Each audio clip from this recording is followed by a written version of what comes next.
स्वर सुधा मंच पर प्रस्तुत है मुंशी प्रेमचंद की कहानियां।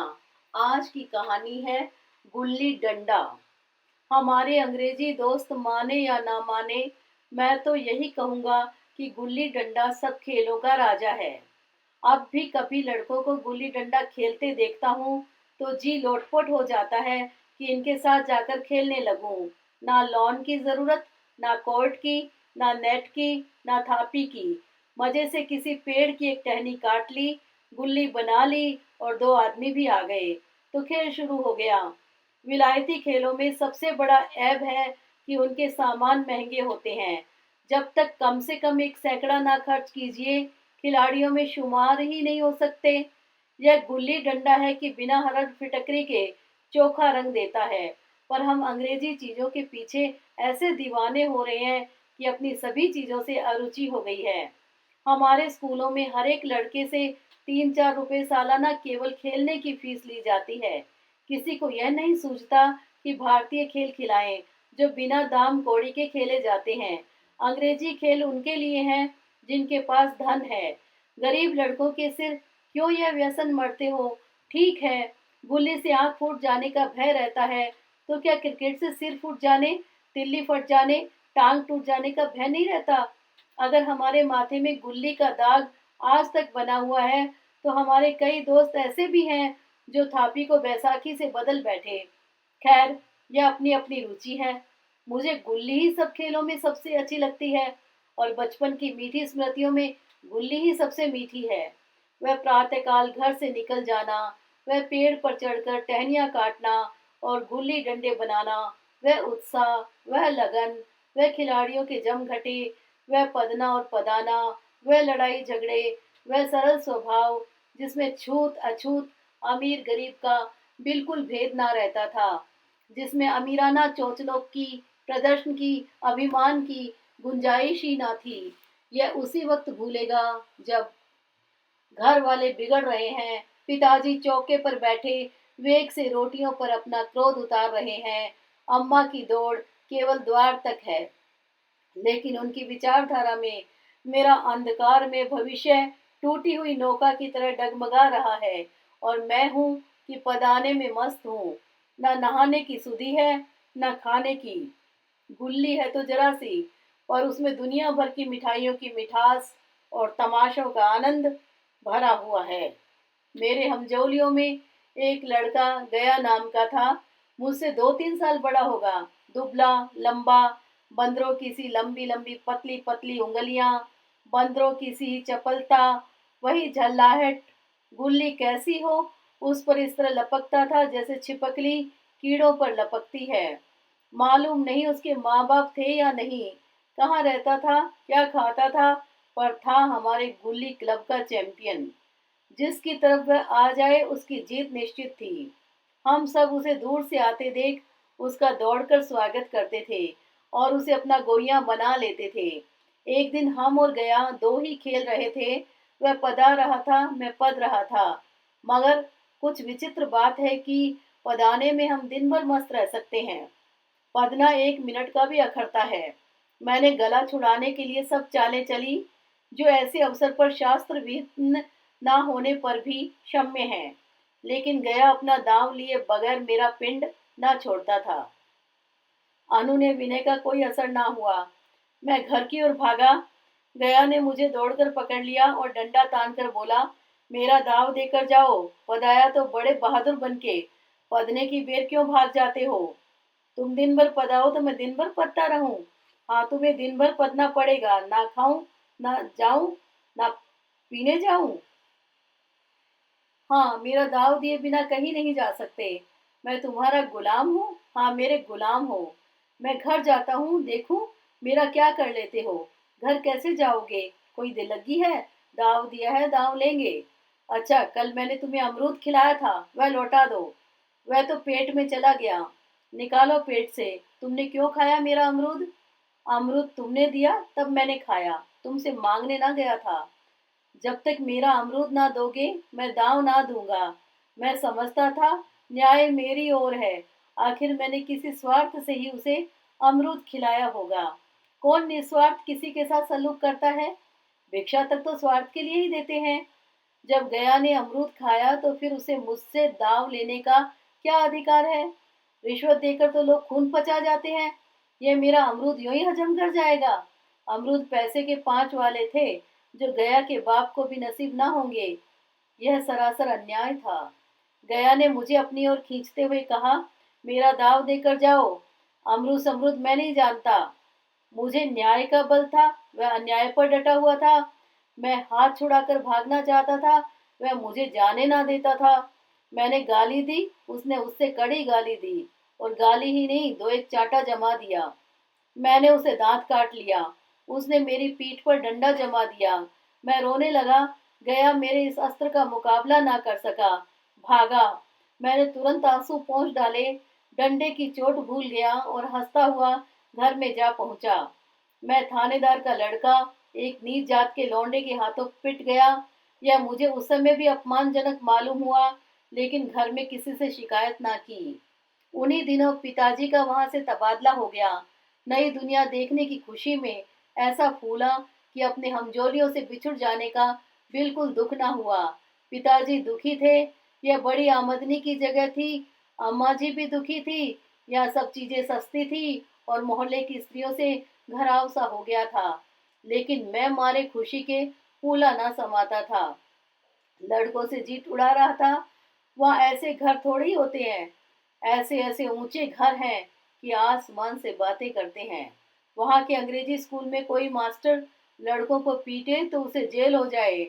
मेरे मित्रों की फैली हुई आंखें और चकित मुद्रा बतला रही थी कि मैं उनकी निगाह में कितना ऊंचा उठ गया हूँ। बच्चों में मिथ्या को सत्य बना लेने की वह शक्ति है जिसे हम, जो सत्य को मिथ्या बना लेते हैं, क्या समझेंगे। उन बेचारों को मुझसे कितनी स्पर्धा हो रही थी। मानो कह रहे थे, तुम भाग्यवान हो भाई, जाओ, हमें तो इस उजड़ ग्राम में जीना भी है और मरना भी। 20 साल गुजर गए। मैंने इंजीनियरिंग पास की और उसी जिले का दौरा करता हुआ उसी कस्बे में पहुंचा और डाक बंगले में ठहरा। उस स्थान को देखते ही इतनी मधुर बाल स्मृतियां हृदय में जाग उठी। मैंने छड़ी उठाई और कस्बे की सैर करने निकला। आंखें किसी प्यासे पथिक की भांति बचपन के उन क्रीड़ा स्थलों को देखने के लिए व्याकुल हो रही थी, पर उस परिचित नाम के सिवा वहां और कुछ परिचित ना था। जहाँ खंडर था, पक्के मकान खड़े थे, जहाँ बरगद का पुराना पेड़ था, वहां अब एक सुंदर बगीचा था। स्थान का काया पलट हो गया था। अगर उसके नाम और स्थिति का ज्ञान ना होता तो मैं इसे पहचान भी ना सकता। बचपन की संचित और अमर स्मृतियां बाहें खोले अपने उन पुराने मित्रों से गले मिलने को अधीर हो रही थी।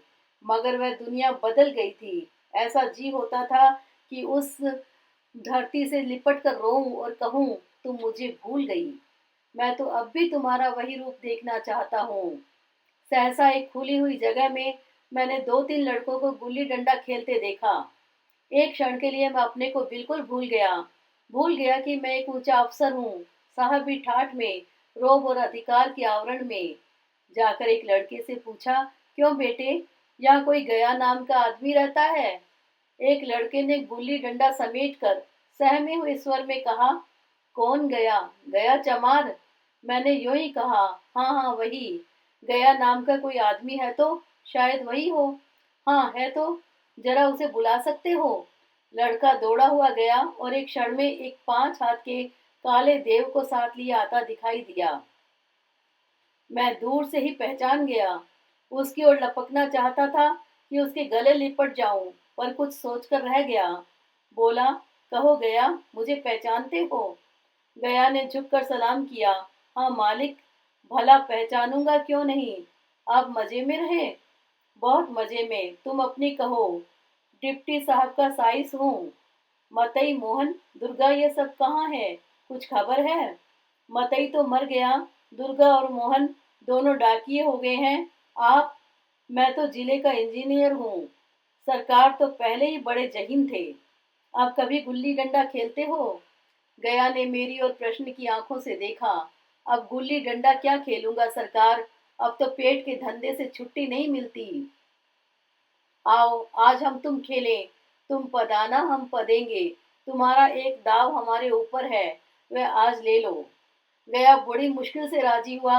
वह ठहरा टके का मजदूर, मैं एक बड़ा अफसर, हमारा और उसका क्या जोड़।